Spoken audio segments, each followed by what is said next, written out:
কারণ ভাই কটা বাজে আসছেন? ভাই আসছে তো 2টা বাজে। 2টা বাজে? জি ভাই। 2টা বাজে আইসা কি এই টেপির বাড়ি বাজারের সাইনবোর্ডের নিচে লাইন, এখানেই লাইন ছিল তাই না? জি জি জি জি সামনে তো আরো 1-150 মোটরসাইকেল আসছে তাই না? জি জি, আরো বেশি হবে। আচ্ছা, আর পেছনে প্রায় টেপির বাজার পার হয়ে গেছে অলরেডি, ঠিক আছে? প্রায় 7 মিনিটের উপর আমি হাঁটলাম পুরো এই লাইন ধরে ধরে আর কি, ঠিক আছে? এত বিশাল। ভাই কটাও যাচ্ছেন? ভাই 12টায় আসছি ভাই। 12টায় আসছেন? 12টা আসার পরে লাইন কোথায় আবার? টেপির বাসে পাম্প থেকে হাফ কিলো পিছনে, পিছনে, মানে বাজারের মাঝামাঝি তাই না? বাজারের মাঝামাঝি। আচ্ছা, হামিদ ভাইয়ের ফোন দিছি নাস্তা রুটি বানায় আনার জন্য।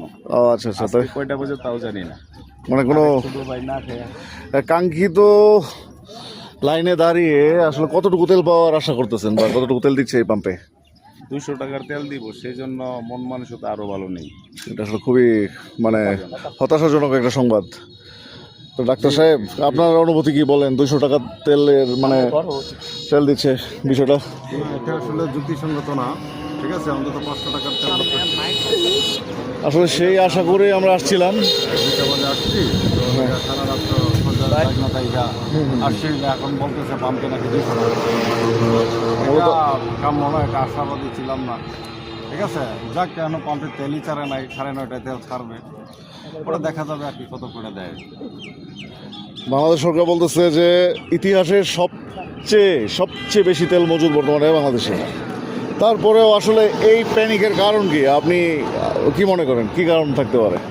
এটা কি পাবলিক প্যানিক? এটা হচ্ছে আপনার সরকারি ভালো জানে। এটা উপর মানে মূলত আপনার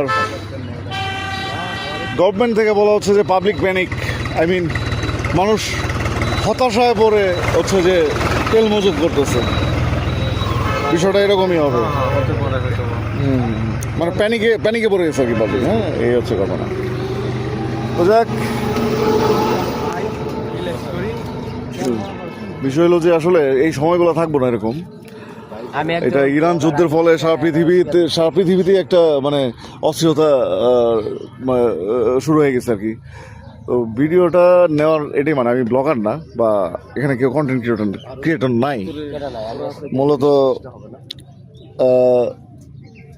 এজ এ স্মৃতি হিসেবে থাকবে আর কি। আজ থেকে 10 বছর পরে যখন এই ভিডিওটা দেখবো তখন নিজেই অবাক হব যে আসলে এমন একটা টাইম আমরা পার করে গেছি। মোহনগঞ্জ থেকে আসছি। মোহনগঞ্জ থেকে আসছেন না? আমি ভাই অনেক দূর থেকে, টাঙ্গাইল থেকে আসছি আমি। এই জন্য চেহারা চোরের মতো হয়ে গেছে।